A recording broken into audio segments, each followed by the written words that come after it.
जय गुरुदेव। भजन करने लगोगे तो नाम चिंगारी प्रकट होगी। कलयुग में अपने घर वापस जाने का सबसे सरल रास्ता सूरत शब्द योग का है। नाम जब से आया, लौट कर वापस नहीं गया। वह सदा तुम्हारे पास गुंजार करता रहता है। शब्द तुम्हें लेकर ही घर वापस जाएगा। अपना कान बंद कर लो और दोनों आंखों के मध्य भाग में दरवाजा है, जहां रोज बैठकर हाजिरी दो। 2 मिनट, 4 मिनट, 10 मिनट बैठते रहोगे तो आदत बन जाएगी। दिन और रात में जब भी मौका मिले बैठ जाओ। 5 मिनट, 10 मिनट, आधा घंटा, जितना भी समय मिले भजन जरूर करो। भजन में नागा मत करो। भजन तुम्हारा मददगार है, हर पल तुम्हारी मदद करता रहता है। उठते बैठते, चलते फिरते हर वक्त शब्द को सुनते रहो। पर्दों की वजह से हल्की आवाज सुनाई पड़ती है। कर्मों के पर्दे जैसे जैसे साफ होते जाएंगे आवाज साफ सुनाई देने लगेगी। लगन के साथ ध्यान भजन करना चाहिए। कमी तो हमारे अंदर है, उनमें कोई कमी नहीं है। वह तो समर्थ पुरुष है पर हमारा ही भाग्य नहीं है। इसलिए नाम मिला फिर भी हम उस धन से वंचित रह जाते हैं। दया तो उनकी हुई कि नाम दिया, पर हम अपनी कमजोरी से उससे नहीं पकड़ पाते। उनके आदेश का पालन नहीं कर सकते तो दया कृपा कैसे हो। 3 वक्त अपने मन को होशियार रखो। 1 कर्तव्य के वक्त याद रखो कि मालिक तुझको देखता है, और जब बात करो तो याद रखो कि जो कुछ भी तू कह रहा है मालिक सुनता है, और जब चुप हो तो याद रखो कि मालिक जानता है कि तू किस वास्ते चुप हुआ है। जो मन की विद्या और बुद्धि और चतुराई से भरा हुआ है वह सबके मनों से ज्यादा सख्त हो जाता है, और ऐसे कठोर मन की पहचान यह है कि हमेशा नाकिस तदबीरों और बहानाबाजियों में बंधा रहता है और अपनी समझ और तदबीर के आगे गुरु या मालिक के हुक्म को काबूल नहीं करता। सब लोगों की चाह यही रहती है कि आनंद मिले, इसलिए लोग धन दौलत जमा करते हैं, महल कोठियां बनवाते हैं, परिवार बसाते हैं, फिर भी आनंद नहीं मिलता। इसलिए लोगों को सोचना चाहिए था और इसकी जानकारी करनी चाहिए थी कि आनंद कहाँ मिलेगा। संसार की इच्छा बुझती नहीं, जितना ही उसको पाने की कोशिश करो उतनी ही बढ़ती है, जैसे आग में घी पड़े। ये बनावटी और क्षणभंगुर संसार है। यहाँ सूरज निकलेगा और डूबेगा, दिन होगा और रात्रि होगी। इससे परे दूसरा देवलोक है, वहाँ न सूरज निकलता है और न डूबता है। वहाँ अंधेरा नहीं है, वहाँ प्रकाश ही प्रकाश है। उस सृष्टि की रचना अद्भुत है। ये जल, मिट्टी, वायु वहाँ नहीं, वहाँ का वर्णन नहीं हो सकता। वह आंतरिक जगत है, दिव्य जगत है, जिसे जीवात्मा सूरत रूह की आंख से देखा जा सकता है। बाहर की 2 आंखों से दिखाई देने वाला ये जगत मिथ्या है और वह आंतरिक जगत प्रकाशमान है, पर आप इसको जानते नहीं और इसी मिथ्या जगत में बुद्धि की कसरतबाजी करते रहते हो, पर मिलता कुछ नहीं। अंततोगत्वा तुम फना हो जाते हो और सब कुछ यही छूट जाता है। मनुष्य का ये स्वभाव है कि वह हर चीज में आनंद खोजता है। आनंद को पाने के लिए वह जीवों को मारता है, काटता है, खाता है, किंतु आनंद नहीं मिलता। क्षणिक स्वाद का आनंद मिलता है। सुंदर वस्तुओं को देखता है और प्राप्त होने पर उसमें आनंद ढूंढता है, किंतु उसे स्थायी आनंद प्राप्त नहीं होता। स्त्री में, बच्चे में आनंद की खोज करता है तो वहां भी उसे निराशा हाथ लगती है। वास्तव में आनंद का भंडार हमारी आत्मा में है। आत्मा आनंद का, प्रेम का रूप है। आत्मा जब दोनों आंखों के मध्य के रास्ते से ऊपर के लोगों में स्वर्ग वैकुंठ आदि में पहुंचती है तब उसे वहां अमृत पीने को मिलता है। आत्मा जब उस अमृत को पीती है तब उसे वास्तविक आनंद मिलता है। इस नाशवान संसार में आप सुख, शांति, आनंद, ज्ञान की खोज कर रहे हो, जब वह चीजें यहाँ है ही नहीं तो मिलेंगी कैसे।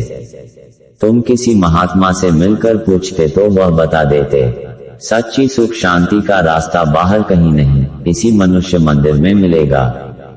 दोनों आंखों के मध्य भाग में जहां जीवात्मा की बैठक है, आज्ञा चक्र, छठा चक्र, भृकुटी विलास कहते हैं, वहीं जीवात्मा के निज घर सप्तलोक का रास्ता गया है।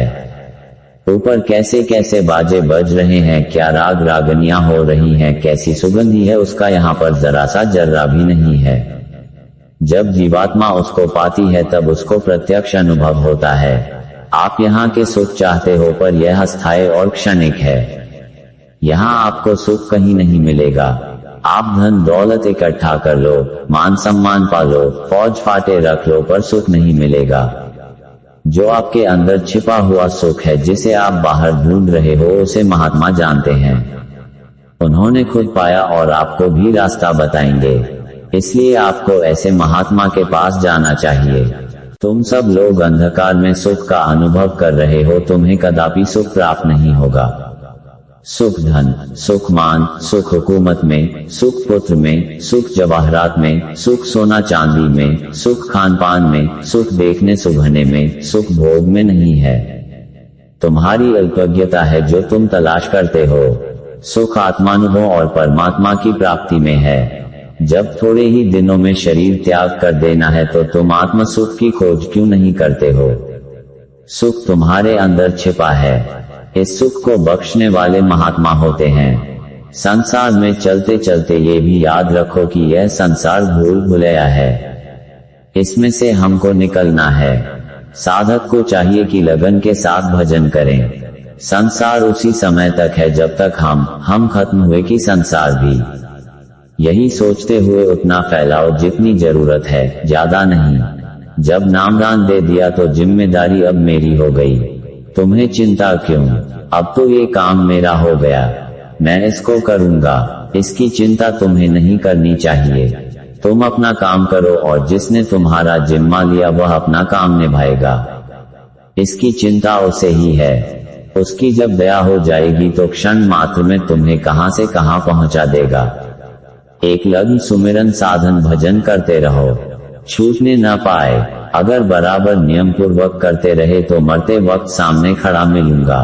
अपने अंदर की चीज छुपा के रखो। मालिक छुपा के रखा जाता है। अपनी चीज किसी को बताओ नहीं, और मतलब ये भी न जान सके कि इनके पास कुछ है। अगर जान लिया, पता लग गया कि इसके पास कुछ है तो उसको ले लेगा।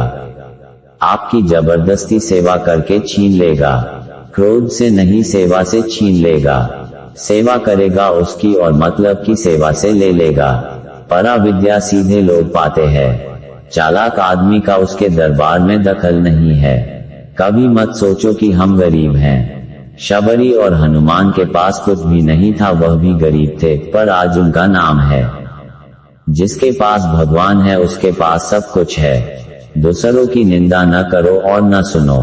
कोई किसी की शिकायत करता हो तो वहां न बैठें। अपनी जुबान से किसी की शिकायत न करो। शिकायत न तो करनी चाहिए और न ही सुनना चाहिए। उस बड़े कार्यक्रम की प्रतीक्षा करो जब एक मैदान में 10 करोड़ लोग इकट्ठा होंगे। ब्रह्मा विष्णु भी होंगे, 33 करोड़ देवता भी होंगे और शंकर भगवान भी उपस्थित रहेंगे। उस समय जल, पृथ्वी, अग्नि, वायु और आकाश को प्रसन्न किया जाएगा। जो चीज आपको दी गई है उसकी आप कदर नहीं करते हो, क्योंकि आपको मुफ्त में मिली है। इस ज्ञान को पाने के लिए पहले के लोग महात्माओं के आश्रमों में जाकर पड़े रहते थे, हर तरह के कष्ट झेलते थे। तब कहीं उनको यह चीज मिलती थी तो उसकी कदर भी करते थे। ये ज्ञान सच्चा है, शक्ति सच्ची है, ध्यान सच्चा है, भजन सुमिरन सच्चा है, जो नाम भेद मिला वो भी सच्चा है। अब तुमको चाहिए कि ध्यान भजन सुमिरन की आदत डालो। अच्छे काम की आदत पड़ जाती है तो नहीं छूटती। इसी तरह से सुमिरन, ध्यान, भजन की आदत डाल लो, तो जब तक भजन नहीं कर लोगे तुम्हें चैन नहीं मिलेगा। भजन करने लगोगे तो नाम चिंगारी प्रकट होगी, कर्म जलेंगे तो मन, बुद्धि और चित्त शांत होंगे, विवेक होगा और आत्मा जगेगी। जिन्हें हीरे जवाहरात मिल जाते हैं वे फिर कौड़ियों के पीछे दर बदर ठोकरें नहीं खाते।